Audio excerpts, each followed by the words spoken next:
Bharat America మధ్య మధ్యంతర వాణిజ్య ఒప్పందం ఖరారు దేశానికి ప్రమాదకరమని మాజీ MP Congress party senior leader Chintamohan తెలియజేశారు. ఈ సందర్భంగా ఆయన శ్రీకాళహస్తిలోని ప్రెస్ క్లబ్ నందు విలేకరుల సమావేశం నిర్వహించిన సమావేశంలో మాట్లాడుతూ రాష్ట్రంలో ప్రాంతీయ పార్టీల వల్ల రాష్ట్రం పూర్తిగా సంక్షేమంలో లేకుండా సంక్షోభంలో వెళ్లిపోయిందన్నారు. శ్రీకాళహస్తి నియోజకవర్గంలో 18 సంవత్సరాల క్రితం కాంగ్రెస్ పార్టీ తీసుకుని వచ్చిన బెల్ పరిశ్రమ ఇంతవరకు పూర్తి కాలేదని, నడిపొడి రైల్వే మార్గం పూర్తి కాలేదని, తిరుపతిలోని అంతర్జాతీయ విమాన పరిశ్రమను ఆదానికి అమ్మే ప్రయత్నాలు కేంద్రం చేస్తుందని, ఇలా రాజ్యాన్ని సంక్షేమంలో కాకుండా సంక్షోభంలో తీసుకుని పోయే విధంగా కూటమి ప్రభుత్వం పనిచేస్తుందని తెలియజేశారు.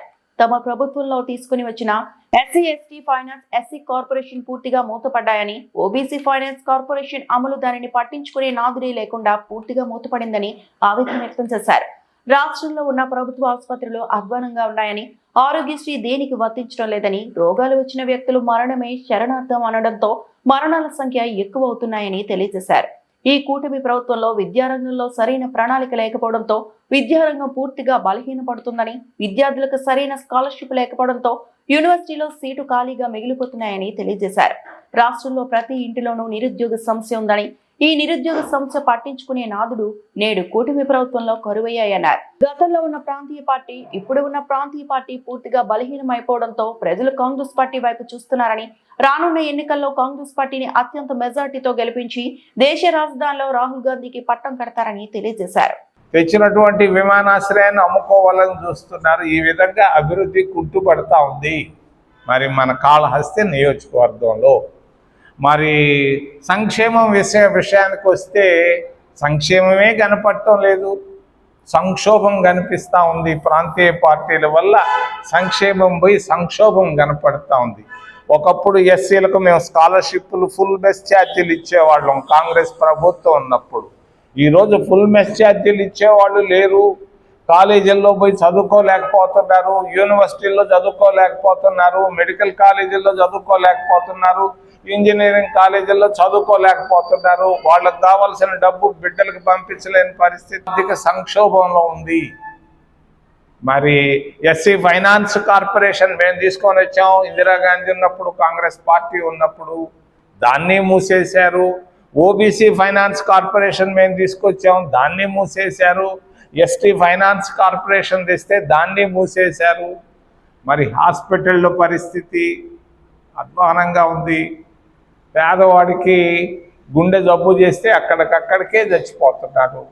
మూత్రపిండాలు జబ్బు చేస్తే దానికి ఆరోగ్యశ్రీ సరిగ్గా లేదు, బలహీనం అయిపోయింది. మరి మెదడు జబ్బు వస్తే మరి ఈయన బంధువు ఒక ఆయన ఆరోగ్య విషయంలో సరైనటువంటి నిర్ణయాలు మరి కూటమి ప్రభుత్వం చంద్రబాబు నాయుడు సరిగ్గా చేయలేకపోతున్నారు. విద్యారంగంలో కూడా విద్యా ప్రమాణాలు లేవు, పూర్తిగా లేవు. కాలేజీల్లో పోయి అక్కడ యూనివర్సిటీల్లో పోతే యూనివర్సిటీకి పిల్లకాయలు రావటం లేదు, సీట్లు ఖాళీగా ఉన్నాయి. దీనికి కారణం విద్యా వ్యవస్థలో చాలా బలహీనతలు కనపడుతున్నాయి. ఉపాధి రంగం, ఉపాధిని మేము తీసుకొని వచ్చాం, ఉపాధి హామీ పథకాన్ని, దాన్ని నిర్వీర్యం చేసేశారు. నిరుద్యోగ సమస్య కిందకి వెళ్ళి చూశాను. సచివాలయంలో అమ్మాయిలందరూ ఎంటెక్కలు బీటెక్కలు చదువుకొని ఎంబీఏలు ఎంసీఏలు చదువుకొని ఖాళీగా 10,000 20,000 ఉద్యోగాలు చేస్తున్నారు. మరి నిరుద్యోగం అనేది ప్రతి ఇంట్లో ఒకరిద్దరు ఉన్నారు. నిరుద్యోగ సమస్యను గురించి ఎవరు మాట్లాడటం లేదు. మరి ప్రతిరోజు సంక్షోభంలో ఉంది. సంక్షేమం ప్రభుత్వం కాకుండా సంక్షోభ ప్రభుత్వం అయిపోయింది. మరి క్రితంలో ఉన్నటువంటి ప్రాంతీయ పార్టీ, ఈరోజు ఉన్నటువంటి ప్రాంతీయ పార్టీలు రెండు బలహీనం అయిపోయినాయి. ప్రతి ఒక్కరు ఈరోజు చూస్తున్నారు, కాంగ్రెస్ పార్టీ వైపు చూస్తున్నారు. కాంగ్రెస్ వస్తే మేలురా అని అనుకుంటున్నారు. మరి ఇది ఈరోజు ఉన్నటువంటి రాష్ట్ర పరిస్థితి, దేశ పరిస్థితి అని తెలియజేస్తూ ఏదైనా ప్రశ్నలు అంటే అడగమని మేము తీసుకొని వచ్చాం. ఈరోజు సంక్షేమం నుంచి సంక్షోభంలో పడ్డది ప్రాంతీయ పార్టీల వల్ల. గత 11 సంవత్సరాల పైనే సంక్షోభంలో పడిపోయి ఉన్నాయి. ఆయన ఏమి 4 సార్లు డ్రెస్సులు మార్చుకుంటున్నాడు. దినానికి 2 వారానికి 2 సార్లు అమెరికా బ్రిటన్ తిరుగుతూ ఉన్నాడు ఆయన విమానాల్లో, పెద్ద పెద్ద విమానాల్లో. మరి ఈ విధంగా ఆయన ఉన్నటువంటి కనీసం రోడ్డు వేయలేనటువంటి పరిస్థితుల్లో ఈరోజు కూటమి ప్రభుత్వం ఉందని తెలియజేస్తారు.